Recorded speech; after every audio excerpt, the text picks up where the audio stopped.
नमस्कार, मी श्वेता. तुम्ही पाहताय न्यूज 18 लोकमत. मुद्दा महाराष्ट्राचा मध्ये तुमचं स्वागत. राज्यामध्ये तिसऱ्या लाटेचा धोका वर्तवला जातोय आणि तिसऱ्या लाटेत लहान मुलांना अधिक धोका असल्याची शक्यता तज्ज्ञांनी व्यक्त केली आहे. त्याच पार्श्वभूमीवर राज्य सरकारनं लहान मुलांसाठी कोविड रुग्णालये उभारलेली आहेत. लहान मुलांच्या दृष्टीनं रुग्णालयांमध्ये सुविधा देण्यात आल्या आहेत. प्रशासन सज्ज झालं असून जिल्हा प्रशासनाला सूचना देण्यात आल्या आहेत. या वृत्तमालिकेत आपण याच संभाव्य धोक्याच्या पार्श्वभूमीवर जिल्ह्यांमध्ये काय उपाययोजना केल्या गेल्या आहेत याचा आढावा घेणार आहोत किंवा केल्या जाणार आहेत उपाययोजना याचा देखील आढावा घेऊयात. लहान मुलांसाठी विशेष कोविड रुग्णालये काही ठिकाणी तयार केली गेलेली आहेत. मात्र आता तिसऱ्या लाटेमध्ये संभाव्य तिसऱ्या लाटेत लहान मुलांना कोरोनाचा असलेला धोका लक्षात घेता पालकांनी काय नेमकी काळजी घ्यायची आहे किंवा प्रशासन कशा पद्धतीने सज्ज आहे या सगळ्याचा आपण आढावा घेणार आहोत. राज्यातल्या प्रत्येक जिल्ह्यामध्ये लहान मुलांसाठी वेगळी काय सोय करण्यात आलेली आहे. एकतर लहान मुलांसाठी अजून कोरोनाची लस सुद्धा नाही आणि यामध्ये जर तिसरी लाट जर जेणेकरून आलीच तर मग या लहान मुलांसाठी काय नेमकी उपाययोजना आहे, त्यांची काळजी कशी घ्यायची आहे, त्यांना कोरोनापासून कसं दूर ठेवायचंय या सगळ्याचा आढावा आपण आमच्या या वृत्तमालिकेच्या माध्यमातून घेणार आहोत. पालकांसाठी सुद्धा काही महत्त्वाच्या सूचना आहेत. मुलांची काळजी कशी नेमकी घ्यायची, आता सध्या जिल्ह्यातल्या प्रशासनाला सूचना देण्यात आलेल्या आहेत. ठिकठिकाणी लहान मुलांसाठीची कोविड रुग्णालये देखील उभारण्यात आलेली आहेत.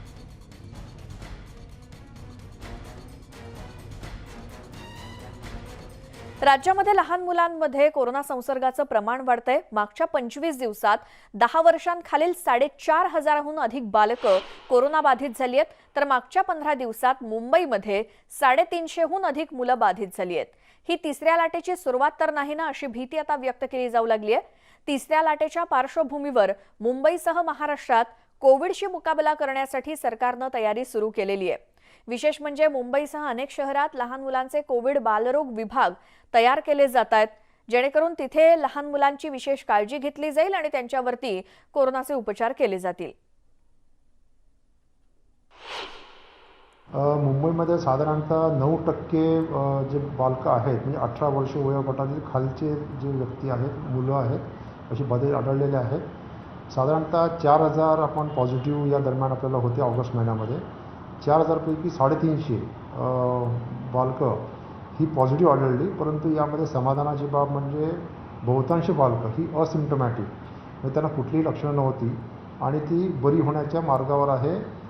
कारण यामध्ये आपण मुंबईमधल्या जे बालरोग तज्ज्ञ आहेत खाजगी व्यवसायामध्ये किंवा खाजगी नर्सिंग होममध्ये या सर्व बालरोग तज्ज्ञांना आपण साधारणतः 3 ते 4 ट्रेनिंग दिलेलं आहे. आपण 12 ऑगस्ट रोजी आपलं Richardson and Cruddas jumbo Covid centre reopen रिओपन केलेलं आहे. आपल्याकडे 100 पीडियाट्रिक बेड्स आहेत, ज्यातले आता सध्या 8 बेड्सवरती पीडियाट्रिक पेशंट्स आपले आहेत. आपण त्यांच्यासाठी म्हणजे एक खेळीमेळीचं वातावरण व्हावं यासाठी पीडियाट्रिक वॉर्डमध्ये आपण स्टडी टेबल बनवलेला आहे. त्यांच्यासाठी पोस्टर्स आहेत, स्टडी बुक्स आहेत, आपल्या सिस्टर्स आहेत, वॉर्ड बॉयज आहेत. ते त्यांच्याशी खेळतात, त्यांच्याशी इंटरॅक्ट करतात, जेणेकरून त्यांना एक ट्रीटमेंट न वाटता आपण ते घाबरून न जाता त्यांनी असं खेळीमेळीच्या वातावरणामध्ये बरं होऊन घरी जावं ह्यासाठी आपण सगळ्या सुविधा केलेल्या आहेत. सध्या आपल्या सेंटरमध्ये 42 पेशंट्स ॲडमिट आहेत, ज्यातले 8 पीडियाट्रिक पेशंट्स आहेत. सर्व म्हणत आहेत की पीडियाट्रिकची 3rd वेव्ह येणार आहे. तर तशाच प्रकारे आपल्याकडे आता 6 ते 7 मुलं जवळपास पीडियाट्रिकचे ॲडमिट आहेत.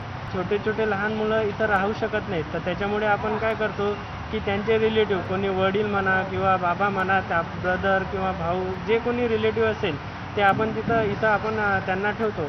पण एखाद्या वेळेस ते जर पॉझिटिव्ह नसले तर आपण त्यांच्याकडून एक विलिंग कन्सर्न वगैरे लिहून घेऊ शकतो.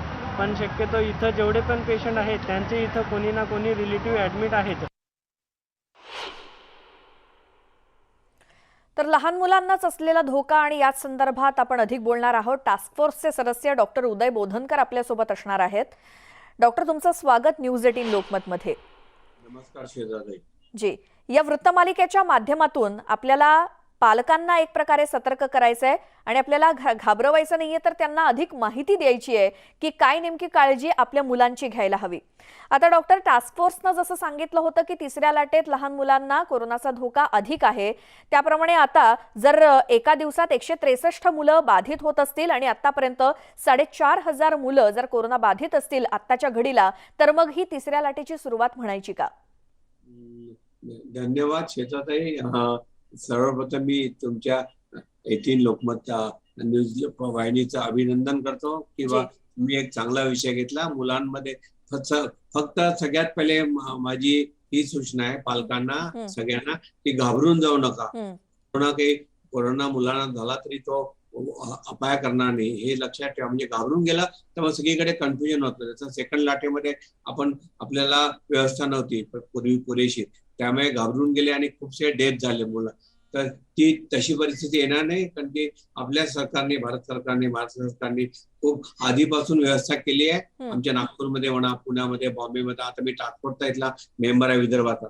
आमच्या इथे सर्व हॉस्पिटल जेवढे गव्हर्नमेंट मेडिकल कॉलेज आहे, इंदिरा गांधी मेडिकल कॉलेज आहे, एम्स मध्ये 200 बेडची व्यवस्था केली आहे, डागा हॉस्पिटल आहे, कॉर्पोरेशन मध्ये आता 200 बेडची व्यवस्था होते. म्हणजे त्या दृष्टीने मला वाटतं पावलं गव्हर्नमेंटने उचलले आहे, पण त्याचबरोबर लोकांनी सुद्धा त्याच्यामध्ये कोऑपरेशन करणं महत्वाचं आहे. शेतात तर घाबरून जाऊ नका, हात माझा सल्ला आहे.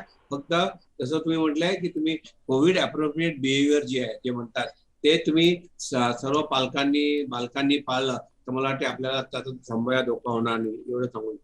बरं डॉक्टर, अजून कोरोनाची दुसरी लाट आहे ती फारच लांबलेली आहे, ती पूर्णपणे संपली असं आपण म्हणू शकत नाही. मात्र जो काही लहान मुलांमध्ये लागण व्हायचं प्रमाण वाढतंय त्यावरून ही कोरोनाची तिसरी लाटेची सुरुवात आहे का असं म्हणू शकतो का? हा चांगला प्रश्न विचारला. ऍक्च्युली आमच्याकडे आजकाल 40 ते 50 जवळपास ऍव्हरेज पेशंट प्रत्येक बालरोग त्यांना 50 का 100 पाहतो. त्यातले तुम्हाला सांगतो की 80% आम्हाला जे बालकं सापडतात ते आजकाल डेंग्यूचे सापडतात. आता डेंग्यू आणि कोविड हा सुद्धा कॉम्बिनेशन कधी कधी येतो, पण सध्या जो आम्हाला त्रास आहे तो डेंग्यूचा जास्त आहे. म्हणजे भारतात म्हणा, महाराष्ट्रामध्ये म्हणा, नागपूरमध्ये, पुण्यामध्ये. तर त्या मनाने कोविडचा आम्हाला 1 ते 2% पेशंट एखाद्याला पॉझिटिव्ह मिळतात, तेव्हा आम्ही त्यांची टेस्ट करतो. आणि आमच्याकडे ऍडमिटेड आता 10 पेशंट माझ्याकडे डेंग्यूचे आहे. तर सगळ्यांची आम्ही कोविड टेस्ट करतो, अँटीजेन आणि आरटीपीसीआर. तर त्यातले हार्डली लेस दॅन 0.1% पॉझिटिव्ह येतात. पण तुम्हाला आश्चर्य वाटेल या सगळ्यांची कोविड अँटीबॉडी सुद्धा मी करतो. तर तुम्हाला मोर दॅन 50 to 60% मुलांना कोविड अँटीबॉडी ऑलरेडी त्यांच्या बॉडीमध्ये मिळतात, म्हणजे त्यांना प्रोटेक्शन झालंय. हे एक चांगली बाब मला आपल्या लोकांसाठी आहे की मागच्या स्टडीमध्ये कलकत्त्याला, दिल्लीला, मुंबईला, पुण्याला, नागपूरला जी स्टडी झाली त्यामध्ये मुलांमध्ये 50 काय 60% मुलांना ऑलरेडी कोविड असिम्प्टोमॅटिक होऊन गेला. म्हणजे त्यामुळे त्यांना त्याचा भय होणार नाही, कोविड पासून धोका होणार नाही.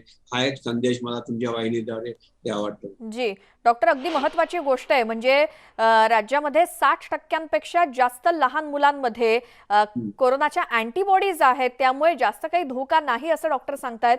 आपण पुन्हा यावरती चर्चा करूच. मात्र सध्या देशामध्ये कोरोनाच्या संभाव्य तिसऱ्या लाटेचा धोका तर आहे आणि ही लाट लहान मुलांना अधिक धोकादायक ठरू शकते अशी शक्यता वर्तवण्यात येते. त्यात आता डेल्टा प्लसनं सुद्धा भर टाकली आहे आणि त्यामुळे पालकांची चिंता चांगलीच वाढली आहे. त्यामुळे प्रशासन आता या पार्श्वभूमीवर संथ गतीनं का होईना एक एक पाऊल पुढे टाकते. कारण 6 महिन्यांपासून या ठिकाणी अनेक कोविड सेंटर उभारण्याचं काम सुरू आहे. या लहान मुलांच्या कोविड केअर सेंटरच्या उभारणीच्या कामावरून नागपूर महानगरपालिका प्रशासन आणि जिल्हा प्रशासन यांच्या कामावर पीडियाट्रिक टास्क फोर्सचे सदस्य देखील नाराज आहेत. आता या बाबीला गांभीर्यानं घेण्यात यावं यासाठी त्यांना निवेदन देणार असल्याचं टास्क फोर्सचे सदस्य उदय बोधनकर यांनी सांगितलंय.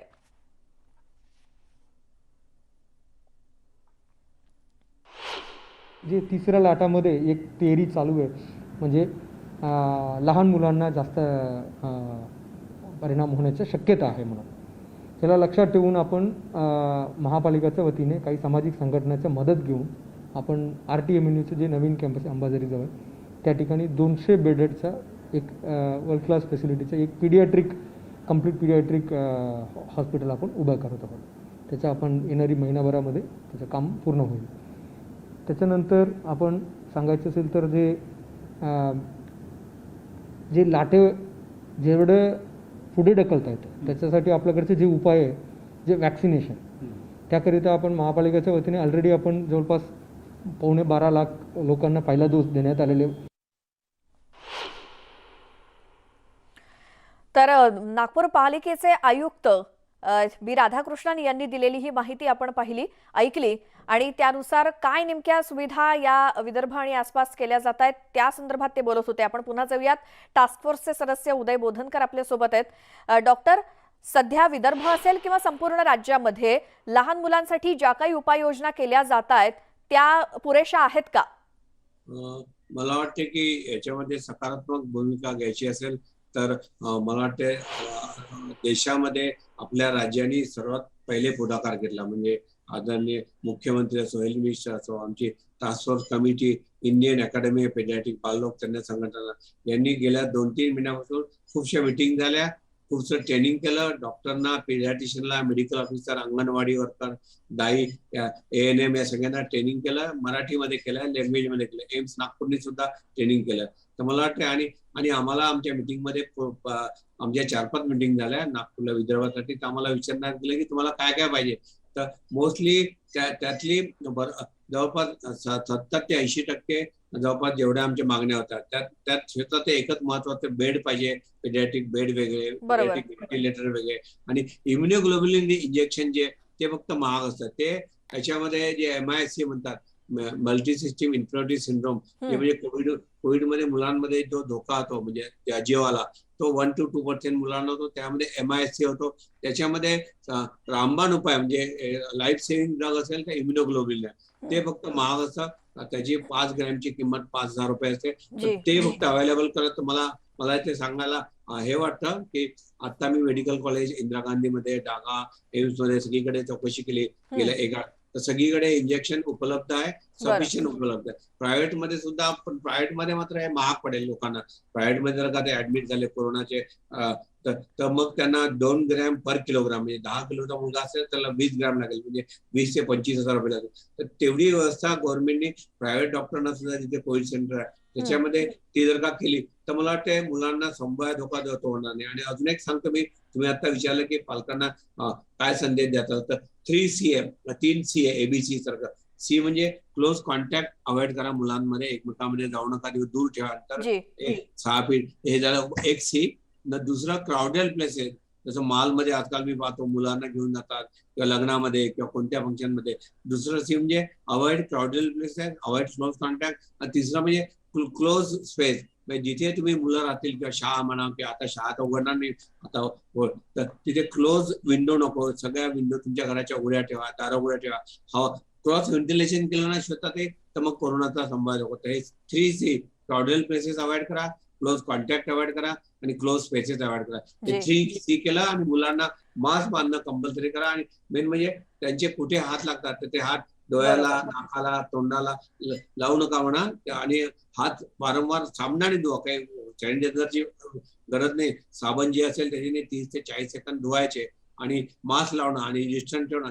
आणि वॅक्सिनेशन बद्दल जसं आता तुम्हाला माहिती आहे, मी एक शब्द सांगू इच्छितो. वॅक्सिन आपल्या मुलांसाठी गव्हर्नमेंट इंडियाने अप्रूव्ह केलंय. ते झॅडोवॅक म्हणून वॅक्सिन केलंय. ते 12 ते 18 वर्षाच्या मुलांना, पण त्याचे 3 डोसेस मिळतील, 0, 28 आणि 56 डे. पण ते इंजेक्शन वाटेने ते एक मशीन राहील, पहिले त्या मशीन आता त्याचा किती केव्हा चालू होईल, ऑक्टोबर पासून त्यांनी म्हटलंय. हे फक्त मला माहिती द्यायची. ऍडिशनली मला वाटतं कोव्हॅक्सिन वॅक्सिन जे आपण ज्याची ट्रायल नागपूरला झाली मुलांमध्ये 2 ते 6, 6 ते 12, 12 ते 18, तर ती कोव्हॅक्सिन वॅक्सिन भारत बायोटेकने ICMR ने केलेली आहे, मेड इन इंडिया. तर ती सुद्धा मला वाटतं लवकरच उपलब्ध. तिचे 2 डोस आहेत, ते इंजेक्शनद्वारे 0 आणि 28 डेज म्हणजे 1 मंथ मध्ये. मला वाटते 2 वॅक्सिन नक्कीच 12 ते 18 मध्ये त्याच्या किंवा त्याच्या खाली अवेलेबल, ही माहिती मला सांगू इच्छितो. डॉक्टर, तुम्ही वॅक्सिनेशनचा मुद्दा उपस्थित केलात लहान मुलांच्या, तो आणि लहान मुलांना कोरोनाची लागण झाल्यानंतरची ट्रीटमेंट या संदर्भात तुम्हाला विचारायचंय. मात्र एक छोटासा ब्रेक आपण इथे घेणार आहोत. मात्र ब्रेकपूर्वी सगळ्या पालकांना एक विनंती, ती म्हणजे डॉक्टरांनी जी 3C सूत्र सांगितलं, ती सूत्री जर लक्षात ठेवली तर तुम्हाला खूप मदत होईल त्याची तुमच्या मुलांची काळजी घेण्यामध्ये. त्यामुळे ही वृत्तमालिका जे पालक आत्ता पाहत असतील त्यांनी आपल्या कुटुंबियांमध्ये सुद्धा किंवा आपल्या मित्रपरिवारात सुद्धा हे सांगायला हरकत नाही, जे डॉक्टर आत्ता मार्गदर्शन करतायत. अधिक डॉक्टरांशी बोलणार आहोतच, मात्र एका छोट्याशा ब्रेक नंतर पाहत राहा मुद्दा महाराष्ट्राचा.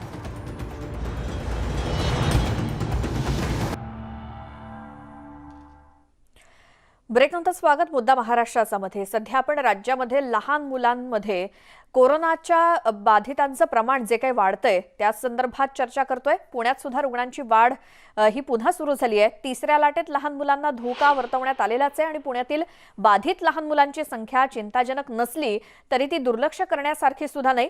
आणि पुणे महानगरपालिकेनं लहान मुलांसाठी ICU, CCU, NICU यासारख्या सुविधांनी सज्ज हॉस्पिटल सुरू केलेली आहेत. त्याचसोबत सर्व खासगी आणि सरकारी रुग्णालयांमध्ये 25% बेड्स हे लहान मुलांसाठी राखीव ठेवण्यात आलेली आहेत.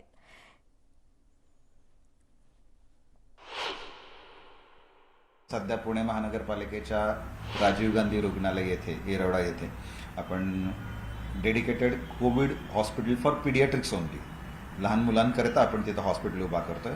साधारणतः तिथं 200 बेड्स ऑक्सिजनची कॅपॅसिटी असणार आहे, 40 बेड्स ICUची कॅपॅसिटी असणार आहे, त्याच्यामध्ये NICU पण असणार आहे आणि PICU म्हणजे निओनॅटल इंटेन्सिव्ह केअर युनिट आणि पीडियाट्रिक इंटेन्सिव्ह केअर युनिट अशी तिथे आपल्याला सुविधा उपलब्ध होणार आहे.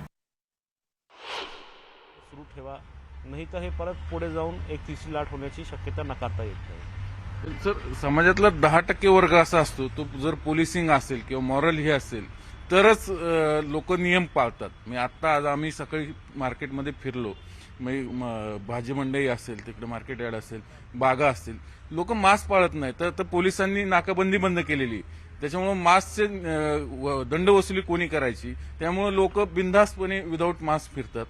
तर याच्यासाठी आता आगामी गणपती येत आहेत, तर आपण काय करणार आहेत का? हे निश्चितपणे आम्ही आमची जे टीम्स आहेत, विशेष म्हणजे जे आम्ही कोरोना ॲप्रोप्रिएट बिहेवियर जी आम्ही टीम्स लावली आहेत, ते सगळी टीम्सला अजून आम्ही टीम्स वाढू, पोलिसाला पण विनंती करू, त्यांच्यासोबत एक जॉईंट मीटिंग घेऊ आणि कोरोनाचं जे ॲप्रोप्रिएट बिहेवियर आहे त्याच्या पालन झालाच पाहिजे, नाही त्याशिवाय दुसरा काही मार्ग नाही. आणि याला आम्ही निश्चित याच्या अशा लोकांवर कारवाई करू. आता आम्ही बघितलं सर, लोक बऱ्यापैकी रिलॅक्स झालेत. तिसऱ्या लाटेचं जर लाट आली तर खूप भयानक परिस्थिती येऊ शकते असं टास्क फोर्सने सांगितलेलं आहे. आपली सगळी सज्जता आहे मेडिकली, पण लोकांनी कुठेतरी एक स्वयंशिस्त लावून घेण्याची गरज आहे. दरवेळेस पोलिसांनी सांगायचे किंवा पालिकेने दंड वसूल करायची, आपण किमान 12-15 कोटी दंड वसूल केले, तरी पण तुम्ही एक आयुक्त म्हणून पुणेकरांना काय आवाहन कराल?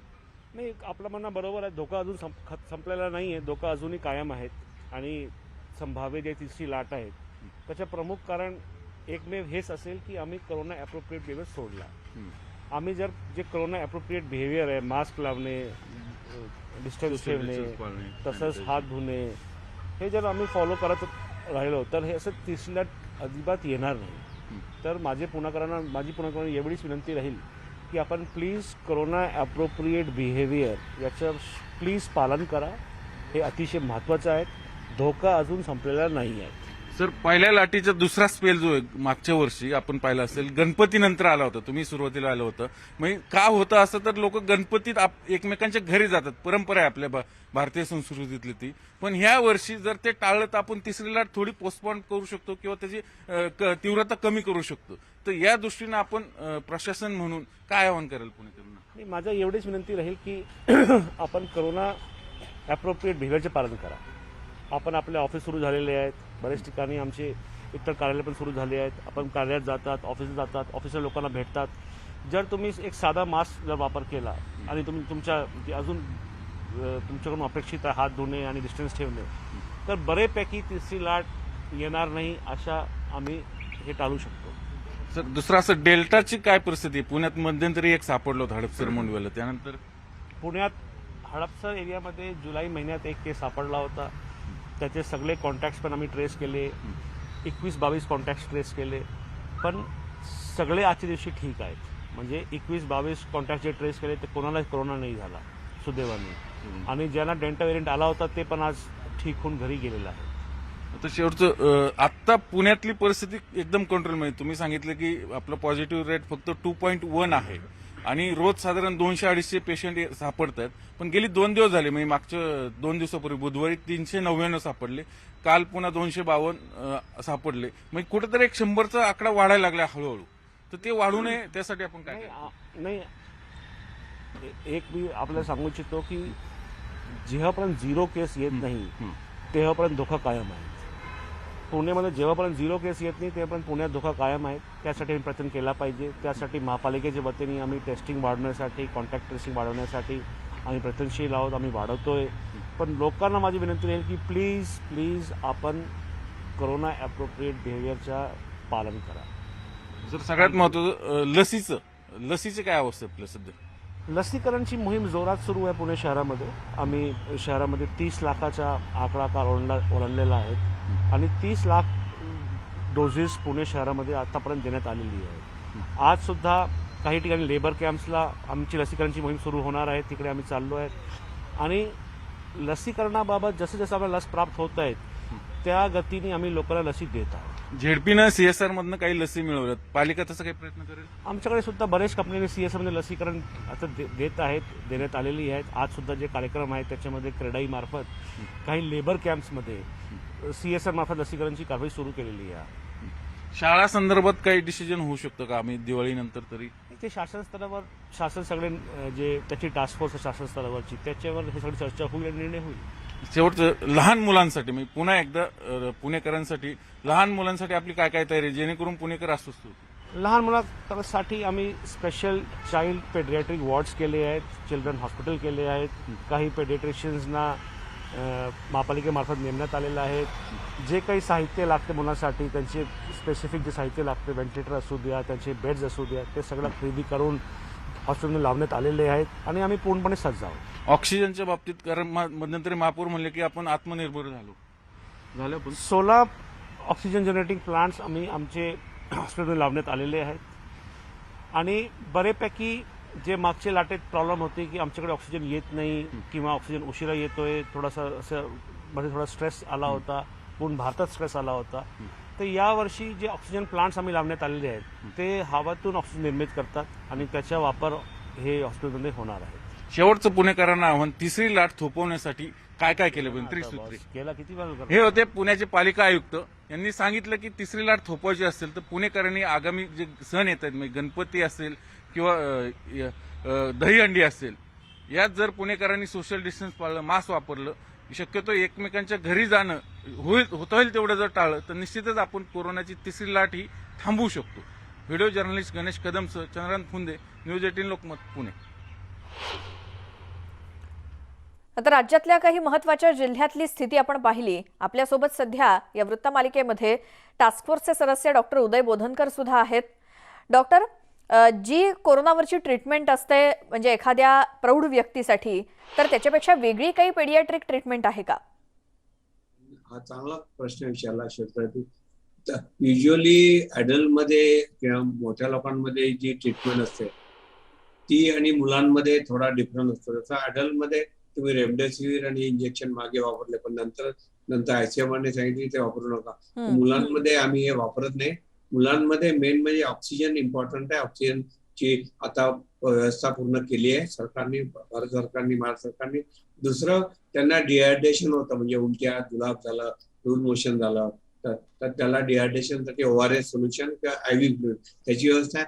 तिसरं, तुम्हाला मी मगाशी सांगितलं होतं की त्या कोविड मुलांना झाला तर 95% हा माइल्ड असतो आणि त्यातले 3 ते 4% मॉडरेट आणि 1 ते 2% फक्त सिरियस असतो, सिव्हिअर डिसीज, ज्याच्यामध्ये MISC म्हणतात, मल्टीसिस्टीम इन्फ्लुएन्झा सिंड्रोम. त्याच्यामध्ये इम्युनोग्लोब्युलिन इंजेक्शन जे इम्पॉर्टंट मी सांगितलं की जे आता सरकारने उपलब्ध केलंय ते फक्त कॉस्टली आहे. ते 2 ग्रॅम पर किलोग्राम, 1 किलो मुलाला 2 ग्रॅम असं 24 तासामध्ये. कोविड जर का तो ऍडमिट झाला सिव्हिअर डिसीजने MISC तर त्याला दिला गेला तर त्याचे प्राण वाचतील, 100% प्राण वाचतील.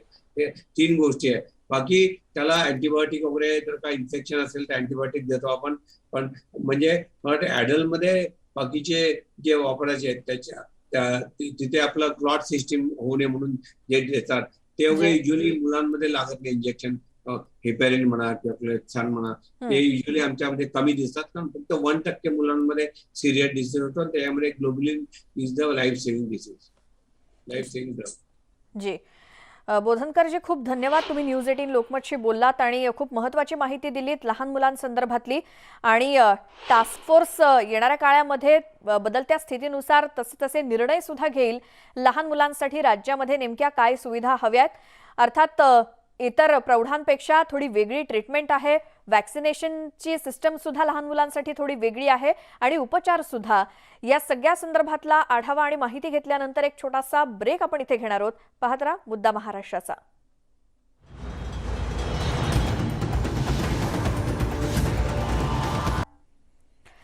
ब्रेक नंतर स्वागत. मुद्दा महाराष्ट्राचा मध्ये आपण राज्यातल्या वेगवेगळ्या ठिकाणचा आढावा घेतोय. लहान मुलांसाठी कोरोनाच्या पार्श्वभूमीवर नेमकी काय तयारी राज्य सरकारनं केलेली आहे, थेट जाऊयात यवतमाळमध्ये. भास्कर मेहरे आपले प्रतिनिधी तिथे आहेत. भास्कर, काय नेमकी स्थिती आहे कोरोनाची? लहान मुलं कोणी बाधित झालेले तिथे सापडली आहेत का आणि त्यांच्यावरती उपचार कसे सुरू आहेत? श्वेता, पहिल्या आणि दुसऱ्या लाटेमध्ये यवतमाळमध्ये कोरोनाने अक्षरशः हाहाकार माजवला होता. दुसऱ्या लाटेमध्ये तर प्रचंड प्रमाणात नागरिकांमध्ये दहशत निर्माण झाली होती आणि आता नवीन जी तिसरी जी लाट आहे, ही जी लाट आहे ही छोट्या मुलांच्यासाठी अतिशय घातक अशी ठरणारी आहे, अशा प्रकारचं टास्क फोर्सचं जे म्हणणं आहे. तर यवतमाळ जिल्ह्यात नेमकी काय स्थिती आहे सध्या? अलीकडे जी आहे ती यवतमाळ जिल्ह्याचा कोरोनाचा जर आकडा जर म्हटलं तर आपण अतिशय कमी आहे. मात्र ज्या प्रमाणात नागरिकांनी अजूनही कोरोनाच्या संदर्भात शासनाने जे नियम दिलेले घालून, तर त्या नियमाचं या ठिकाणी पालन होत नाही आहे. एकंदरीतच मार्केटमध्ये जी आहे ती प्रचंड प्रमाणात गर्दी या ठिकाणी आपल्याला दिसून येते. प्रशासनाच्या वतीनं काम करताय, मात्र नागरिकांनी सुद्धा या ठिकाणी कुठेतरी खबरदारी घेणं गरजेचं आहे. या संपूर्ण प्रकरणाच्या संदर्भात बोलण्यासाठी माझ्यासोबत यवतमाळ जिल्हा परिषदेचे श्रीकृष्ण पांचाळ साहेब आहे. आपण त्यांना विचारूया नेमकी काय स्थिती आहे संदर्भात, कशा पद्धतीनं प्रशासन काम करते आहे. सर, मला सांगा की तिसरी जी लाट ही अतिशय धोकादायक समजल्या जाते, तर या संदर्भाने नेमकं जिल्ह्याचं कशा पद्धतीने काम सुरू आहे?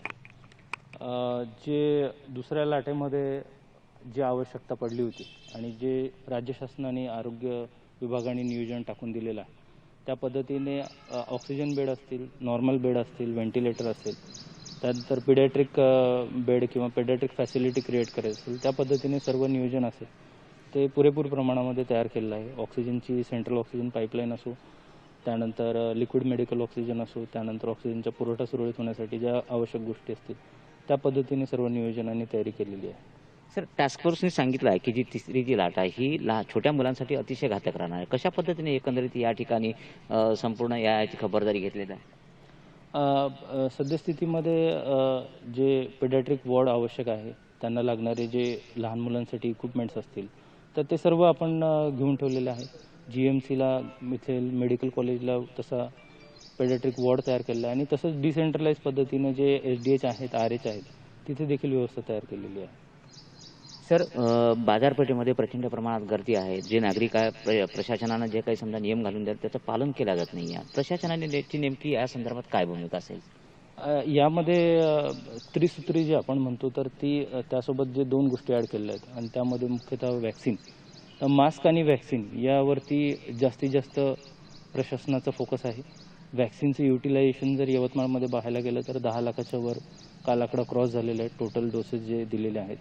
आणि जो स्टेटकडून कोटा येतो तो तात्काळ युटिलाइज होण्याकरिता ग्रामीण भाग असेल, आदिवासी भाग असेल किंवा जे रिमोट ग्रामीण भाग जो मुख्यतः आहे, तिथे देखील प्रचार प्रसिद्धी करून वॅक्सिनबाबत सकारात्मक भूमिका राहणे याबाबत तसे प्रयत्न घेतलेले आहेत आणि तसा चांगला वॅक्सिनला प्रतिसाद मिळतोय. लक्षात सर, नागरिकांना एकंदरीत काय आवाहन करेल? जी भास्कर, एकूणच धन्यवाद तुम्ही दिलेल्या सगळ्या माहितीसाठी आणि संवादासाठी. यवतमाळमध्ये काय नेमक्या सुविधा आहेत आणि येणारी तिसरी लाट संभाव्य पाहता, लहान मुलांसाठी असलेला धोका पाहता राज्यातल्या वेगवेगळ्या भागामध्ये ही सगळी व्यवस्था आधीच केली जाते आणि त्या दिशेनं सरकार एक पावलं पुढे टाकतंय. आणखी एक छोटासा ब्रेक इथे घेणार आहोत. पाहत राहा मुद्दा महाराष्ट्राचा.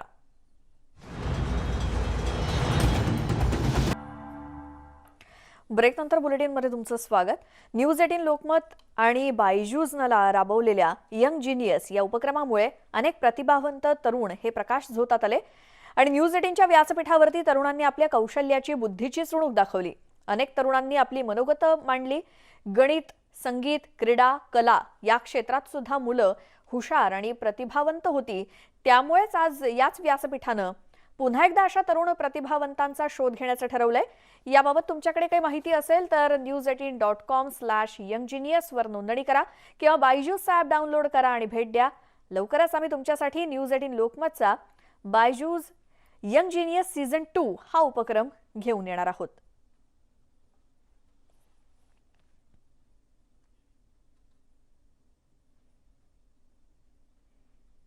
संपूर्ण देशभरात संजीवनी ही लसीकरण मोहीम नेटवर्क 18च्या माध्यमातून राबवली जाते आणि गावातील आशा वर्कर्स ते अगदी शहरातील डॉक्टरांपर्यंत जर हे आरोग्य कर्मचारी नसते तर आज आपली आरोग्य यंत्रणा ही पूर्णपणे ढासळली असती.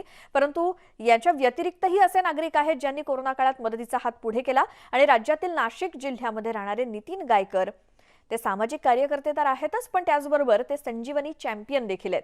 तर कोरोना लसीकरणासाठी नेटवर्क 18 आणि फेडरल बँकेची जनजागृती मोहीम संजीवनी अ शॉर्ट ऑफ लाईफनं गिरनार शहरात पोहोचून त्यांच्या कार्याबद्दल जाणून घेतलं. पाहूयात हा स्पेशल रिपोर्ट.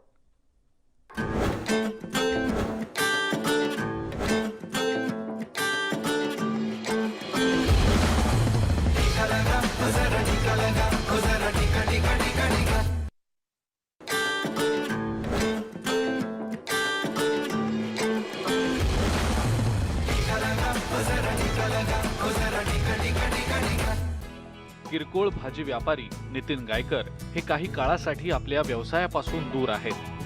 ते आता सामाजिक कार्यकर्ता म्हणून काम करतायत.